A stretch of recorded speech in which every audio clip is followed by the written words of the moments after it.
There is a walrus right behind me. I am going to attempt to tell him to tell you to follow me on Instagram at the miraculous life _ Mike Peasy. That's right, P-E-E-Z-Y. All right, here we go. I'm going to speak his language. Are you guys ready?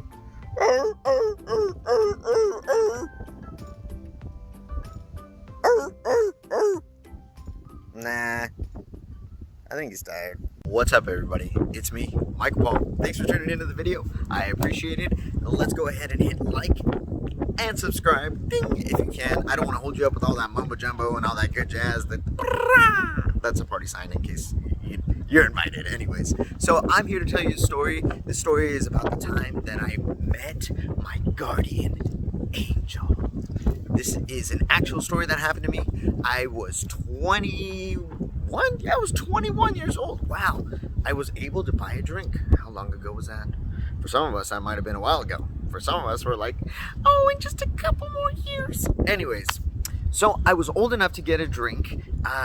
That's where I should stop talking and let's get into the story and break it down. Okay, I went to church. I was going through a lot of things at the time. I was about 21 years old. I was pretty actively involved for what I can say the least, more than I guess your average 21-year-old that's about to enjoy that number.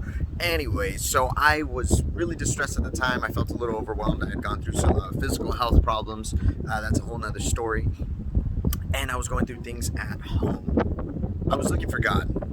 I was looking for God because, you know, God is everything. And so I decided that after service that morning that I was going to take a hike onto a mountain called Two Trees in the city of Ventura.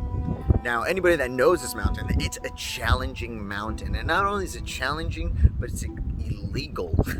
So I had decided that I was going to go up there regardless. I was going to take my bottle of water and my Bible, and oh boy, I was going to be there. God was going to tell me what I was looking for. He was going to find me there, and he was going to give me something.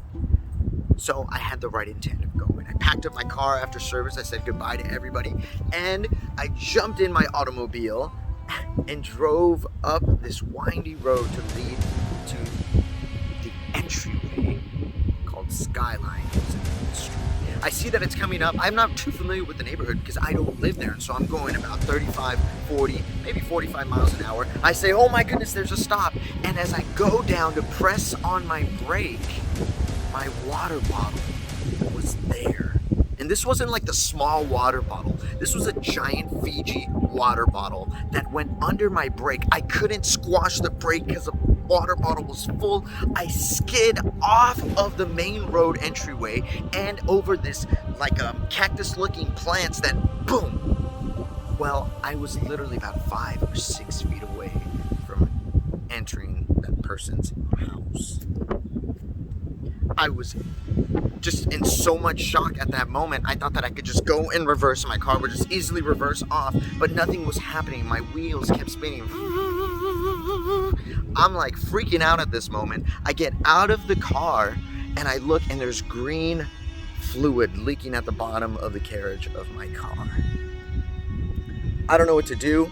I'm assuming that this person's going to come out of their house right now and call the police, and I'm going to get charged with some sort of major crime of almost murdering whoever was in that bedroom that I would have just gone right through. I tried to explain to myself it's going to be okay, it's going to be all right, and I panic and I go around, I try to put the car in neutral, and I'm trying to push the car down on this incline by myself, and I can't move it. From a distance, I hear somebody laughing at me in my moment of distress, and I see over, and it's kind of a blurry image because the sunlight's in my eyes, but it looks like somebody's wearing white or whatever. I don't know what the guy's deal was, but he's just laughing at me, and I said, screw you, man. If you're not gonna help me, then stop laughing at me. I got mad.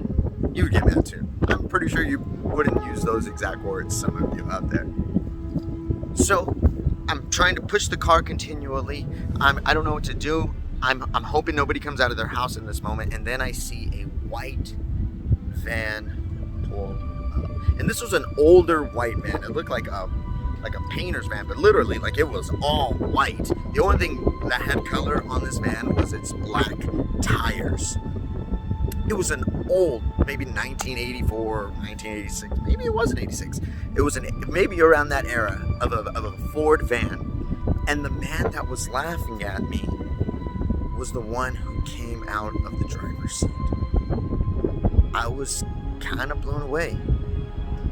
Not in like a homosexual way, but this guy there was something really special about this guy. He had like curly blonde locks. He was wearing white overalls and what looked like a white shirt, but he had no paint marks all over any part of his boots that were brown. It was really odd, and I asked him for his help, and he said, yeah, you know what, I can help you. I can tow you down, and I'll pull you out from this hitch and this deal that you're in right now. And I said, hey, I'm really sorry that I said screw you. I didn't mean that. I was just really angry at the moment for what's happening to me right now. He then insisted that it was going to be all right, that he had been watching me for a long time, and that I do some funny things. I didn't think much of the comment at the moment. What really threw me off is when he said, I'm going to open the back of my van and get the tow hitch. Now, when he opened the back of his van, I thought I was going to see a bunch of paint cans, a ladder, I don't know what. This guy obviously thought it was a painter or some sort because he's wearing all white.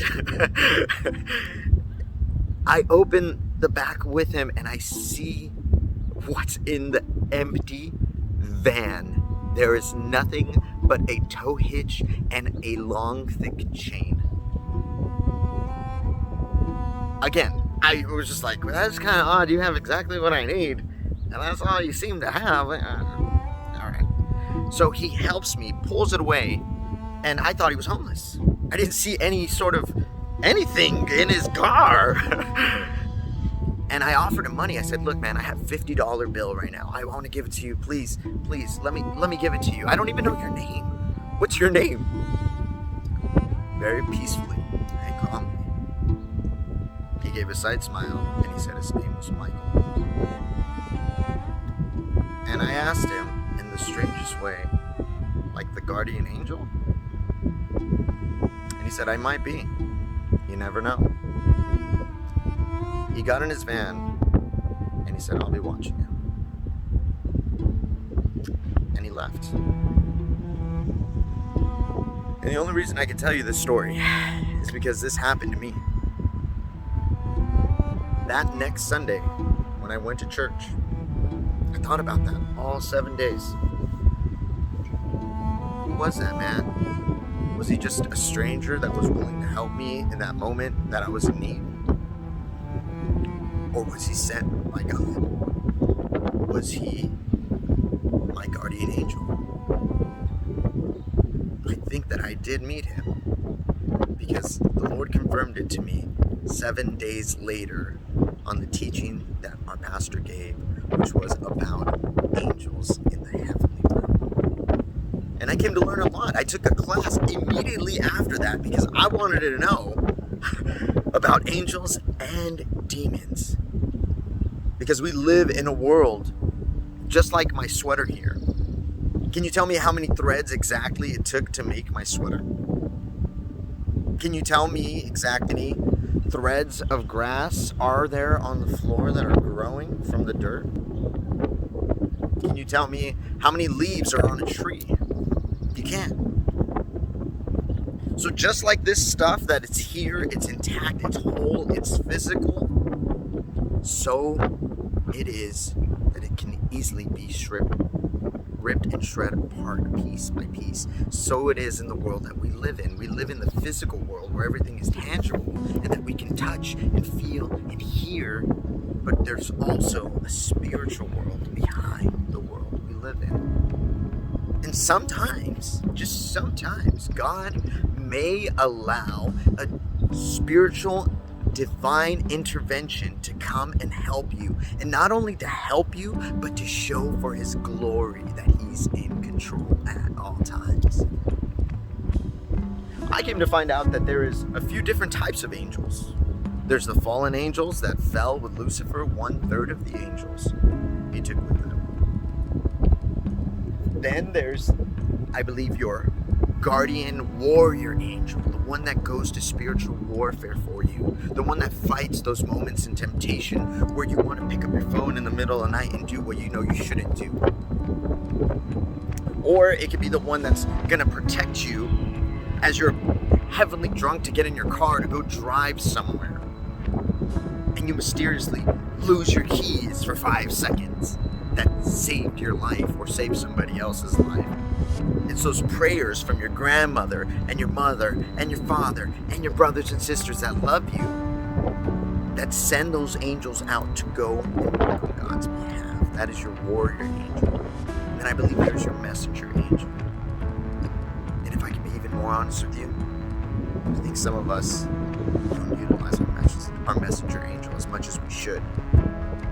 Your messenger angel is the one that when you pray to God in heaven Almighty, that message is just like that email that you hit send, and what do you think it goes? Through some magical pipeline from the router outside of your house? No.